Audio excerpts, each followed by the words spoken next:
tentang sejarah Palestina dan juga sejarah Yahudi yang masuk ke Palestina. Kenapa saya angkat permasalahan ini? Karena belakangan ini kita dihebohkan dengan dunia tentang pernyataan pemimpin Amerika Donald Trump yang hendak memindahkan ibu kota Israel ke Yerusalem dengan dalih dan alasan sejarah bahwa memang orang-orang Yahudi berhak untuk memiliki Palestina secara utuh. Karena mereka kemudian mengangkat sejarah, maka kita angkat sejarah. Karena sesungguhnya orang-orang Yahudi itu bukan orang-orang yang berhak mendapatkan tanah itu, karena mereka datang belakangan. Kita wajar menilai bahwa orang-orang Nasrani membantu orang-orang Yahudi demi terciptanya negara Israel Raya,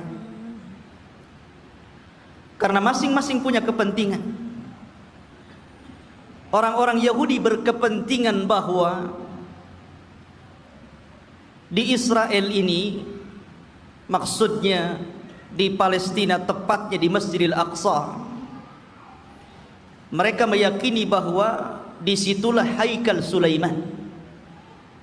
Dan haikal itu maksudnya tempat yang dulu pernah dibangun oleh Nabi Sulaiman. Mungkin semacam masjid bagi orang Islam seperti itu.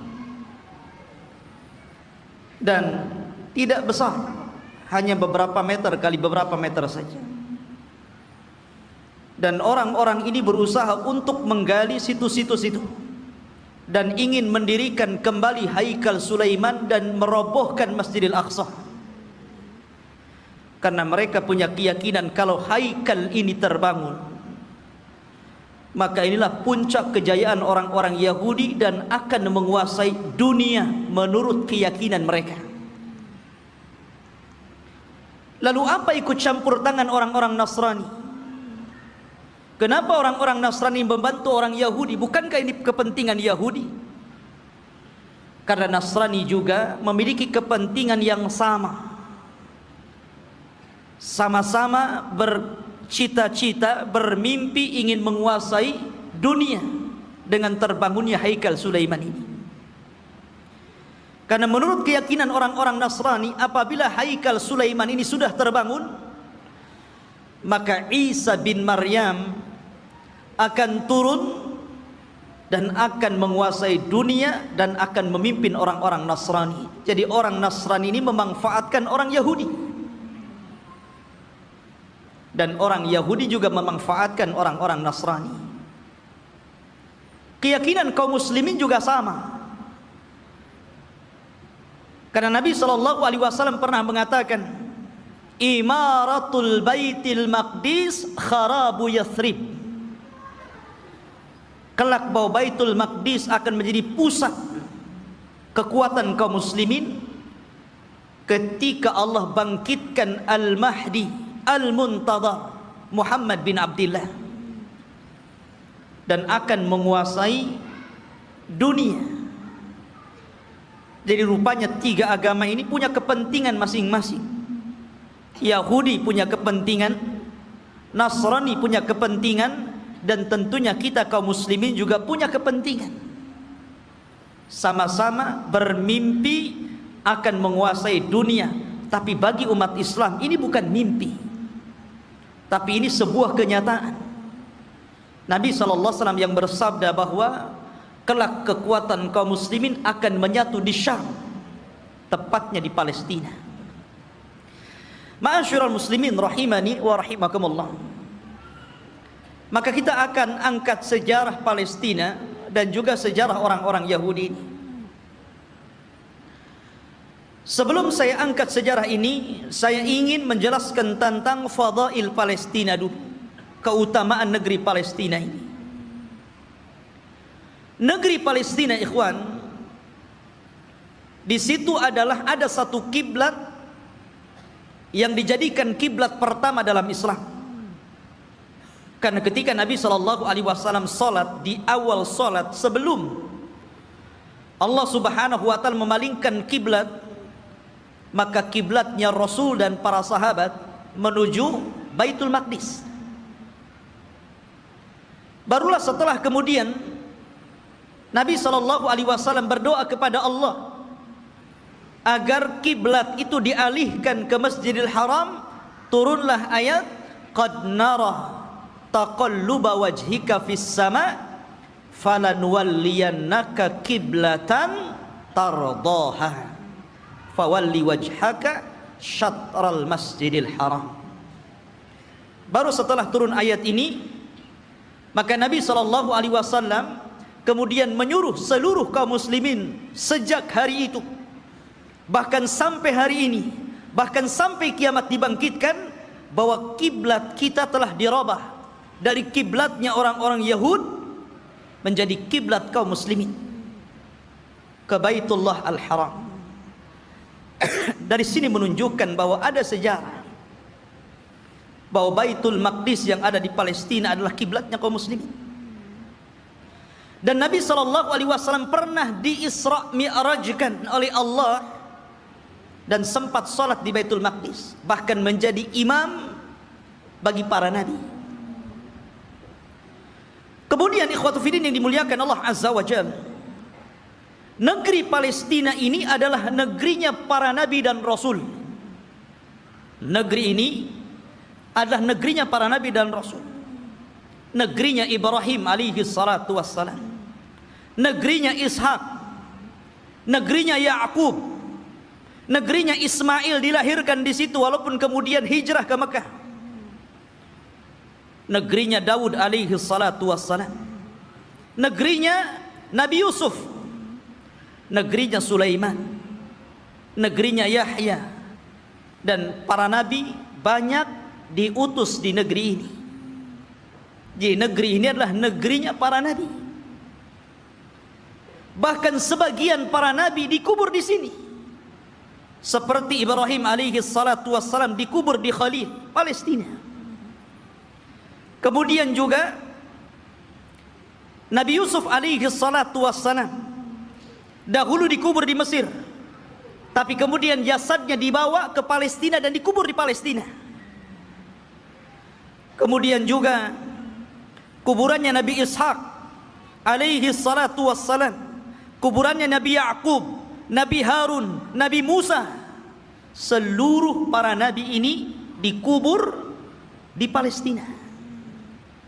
Jadi ini memang negerinya para nabi, ikhwan. Negeri yang sangat suci, negeri tersuci ketiga setelah Mekah, Madinah, kemudian Syam. Dan Nabi SAW pernah bersabda, tuba lisyam, tuba lisyam, tuba lisyam.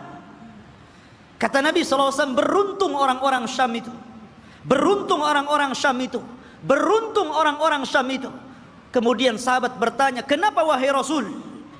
Karena Syam, para malaikat Allah mengepak-ngepakkan sayapnya di atas negeri itu. Dan Palestina bagian daripada negeri Syam. Ma'asyiral muslimin, kita tahu bahwa Masjidil Aqsa adalah memiliki keistimewaan yang sangat besar. Sebagaimana ketika Allah Subhanahu wa taala menyebutkan keistimewaan Masjidil Haram, kemudian Masjidil Nabawi, maka Masjidil Aqsa juga sama. Orang yang salat di situ sebanding dengan orang yang salat 500 kali salat di masjid-masjid yang lainnya. Ini keistimewaan yang sangat besar. Bahkan para nabi, para ulama, orang-orang saleh banyak berziarah ke masjid ini. Negerinya para ulama, negerinya kitab-kitab. Banyak para ulama yang kemudian terlahir di negeri Palestina. Kita tahu bahwa Imam Syafi'i lahir di mana? Di Gaza, Gaza Palestina. Di sana ada Al-Asqalan. Kita kenal dengan Al-Imam Ibnu Hajar Al-Asqalani, Asqalan Palestina. Jadi banyak para ulama dunia, bukan ulama kecil, ulama dunia itu lahir di Palestina. Bahkan Nabi SAW melarang tidak boleh safar dalam rangka ibadah kecuali di 3 tempat: Masjidil Haram, Masjid Nabawi, dan Masjidil Aqsa. Kata Rasul, la tushaddur rihal illa ila thalathati masajid. Tidak boleh kalian melakukan safar dalam rangka ibadah kecuali di 3 masjid ini. Salah satunya Masjidil Aqsa. Bahkan Nabi SAW pernah berdoa, Allahumma barik lana fi syamina wa barik lana fi yamanina. Ya Allah, berkahi negeri Syam kami. Ya Allah, berkahi negeri Yaman kami. Di sini Rasul mendahulukan Syam kemudian Yaman, menunjukkan bahwa Syam lebih utama dibandingkan Yaman. Ini menunjukkan bahwa Syam negeri yang penuh berkah, Rasul yang mendoakan.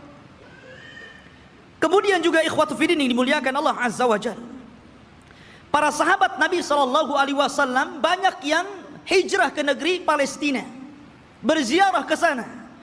Di antaranya adalah Umar ibn al-Khattab radhiyallahu an, Abu Ubaidah Amir ibn al-Jarrah, kemudian juga Safiyah istri Nabi, Safiyah bintu Huyai, kemudian juga Mu'ad ibn Jabal, Abdullah ibn Umar, Salman al-Farisi, Abu Dhar al-Ghifari, kemudian Abu Hurairah radhiyallahu an, Bilal ibn Rabah, Amr ibn As, Muawiyah bin Abi Sufyan, dan banyak lagi para sahabat Rasul yang mereka hijrah dan berziarah ke negeri Palestina ini. Artinya ini negeri para sahabat Rasul, bukan hanya negeri para nabi dan rasul, dan juga negeri para sahabat, negeri para ulama, negeri kitab-kitab ahli sunnah wal jamaah. Jadi memang luar biasa. Bahkan negeri ini kelak akan menjadi berkumpulnya seluruh manusia, karena negeri ini disebut mahsyar. Di antara tanda-tanda kiamat, akan muncul api dari hadraul maut, kemudian akan menggiring manusia dan mengumpulkan di Syam. Saat itulah kiamat dibangkitkan. Masyarul muslimin, dan banyak lagi kalau kita bercerita tentang keutamaan Palestina. Lalu sejarahnya, kapan negeri ini memiliki penduduk dan manusia? Apakah orang-orang Yahudi yang mengklaim bahwa mereka adalah memiliki tanah Palestina dan sekitarnya, ataukah siapa? Disebutkan ikhwatu fiddin dalam sejarah, baik sejarah yang dicatat oleh para ulama Islam ataupun sejarah yang dicatat Barat. Bahkan sejarah ini juga tertera dalam perjanjian lama, Taurat, bahwa dahulu yang menghuni negeri tersebut bukan Yahudi. Yahudi itu jauh datang belakangan. Ya. Bagaimana mungkin kemudian Yahudi mengklaim bahwa itu adalah tanah mereka? Mereka datang belakangan. Mereka adalah umat yang terusir dari Mesir. Orang-orang Yahudi hidup di Mesir dari Bani Israel. Kemudian dibawa hijrah oleh siapa? Musa. Nabi Musa alaihi salatu wassalam yang membawa Bani Israel sampai ke Palestina. Jadi mereka itu datang belakangan. Lalu siapa yang pertama kali? Menurut situs sejarah ada yang mengatakan bahwa orang-orang yang menempati negeri itu adalah satu kabilah yang bernama Kan'aniyun. Kan'aniyun ini kabilah keturunan dari Syam, Syam ibn Nuh alaihi salatu wassalam. Artinya ini kabilah dari Jazirah Arab. Jadi orang Arab yang pertama kali memiliki tanah itu. Jadi dahulu ketika terjadi qahat, terjadi paceklik yang luar biasa di Jazirah Arab, sehingga banyak kelaparan dan meninggal, maka kemudian mereka mencari tanah untuk hidup, karena mereka sudah tidak bisa hidup lagi di Jazirah Arab. maka mereka pun berhijrah sampailah ke negeri yang hari ini disebut dengan Palestina. Jadi mereka adalah kabilah Kan'aniyun. Kabilah Kan'aniyun, kabilah dari Arab. Dan mereka memiliki beberapa kabilah. Ada namanya kabilah Amuriyun. Kabilah Amuriyun ini kabilah yang hidup di lembah-lembah di Palestina. Kemudian ada kabilah namanya Yaguthiyun, dan mereka hidup di negeri di sekitar Al-Quds yang kita kenal dengan Masjidil Aqsa, Baitul Maqdis. Kemudian adapun Kan'aniyun, maka mereka hidup di satu daerah yang bernama Arihah, dan Arihah adalah kota tertua di dunia. Belum ada kota di zaman itu kecuali Arihah. Makanya Arihah itu kota tertua di dunia, belum ada kota kecuali ini. Lah hiduplah kabilah namanya Kan'aniyun. Ma'asyiral muslimin rahimani wa rahimakumullah. Lalu kenapa muncul kalimat Palestina? Kalau antum membaca dalam perjanjian lama Taurat, bahkan disebutkan juga dalam Injil, tidak ada kalimat Bani Israel atau Yahudi. Ya. Yang ada adalah kabilah Kan'aniyun. Itu mereka mengakui dan tercantum dalam kitab-kitab mereka. Enggak ada Bani Israel, enggak ada Yahudi, apalagi Yahudi datang belakangan gitu kan dibandingkan Bani Israel. Munculnya kabilah ini, kita tahu bahwa Palestina itu berdekatan dengan Mesir. Karena dipisah dengan Sahara, hanya dipisah dengan padang pasir yang luas. Jadi antara Mesir dan Palestina itu berdekatan. Ya, di situ ada jalur Gaza namanya. Itu pemisah antara Palestina dan Mesir gitu kan. Lah, ada satu kelompok yang kemudian ketika itu menyerbu Mesir. Yang kemudian akhirnya terjadilah kesepakatan karena waktu itu antara Palestina dan Mesir menyatu. Bukan beda negara kayak sekarang, tidak, menjadi satu. Sehingga kemudian ketika kelompok yang menyerang Mesir ini kemudian berdamai, maka mereka pun meminta daerah yang disebut dengan Al-Falas, yang kemudian belakangan disebut Palestina, dan sekarang kita kenal dengan Palestina. Dari situlah ikhwatu fiddin bahwa kabilah yang menyerbu ini akhirnya menetap di sebuah tempat namanya Falas. Lah sebelumnya sudah ada orang-orang Arab yang tinggal di situ. Ya. Sehingga kemudian akhirnya karena berlalunya zaman, berlalunya masa, berkembangnya mereka, akhirnya saling menikah sesama mereka. Antara Yaguthiyun, Amuriyun, kemudian juga Kan'aniyun. Akhirnya tidak ada daerah yang lebih dikenal daripada Falas, yang kemudian belakangan disebut Palestina. Itulah sejarah penamaan Palestina. Jadi sebuah nama tempat yang kemudian sekarang disebut dengan Palestina. Taib.